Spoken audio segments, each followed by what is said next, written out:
మనము తెలంగాణ రాష్ట్రంలోని నల్లగొండ జిల్లా కేంద్రానికి అతి సమీపంలో ఉన్న పానగల్ శ్రీ ఛాయా సోమేశ్వర స్వామి టెంపుల్కు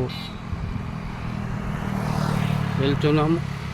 మరి కాసేపట్లో అక్కడి విశేషాలు తెలుసుకుందాం.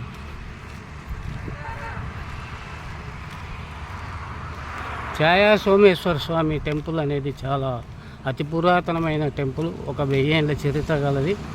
ఈ టెంపుల్ యొక్క విశిష్టత ఏమిటంటే ఉదయం నుంచి సాయంత్రం వరకు ఎల్లవేళలా ఇక్కడ ఉండే బ్రహ్మసూత్ర శివలింగంపై ఒక నీడ అనేది ఉంటుంది స్తంభాకారంలో. ఆ స్తంభాకార నీడ ఎక్కడి నుంచి వస్తుందనేది ఎవ్వరికి అంతు చిక్కని రహస్యం. ఎన్నో వందల సంవత్సరాల నుండి కూడా ఆ యొక్క కనుక్కుందామని ఎంతో ప్రయత్నం చేసిన ఎవరికి చిక్కలేదు.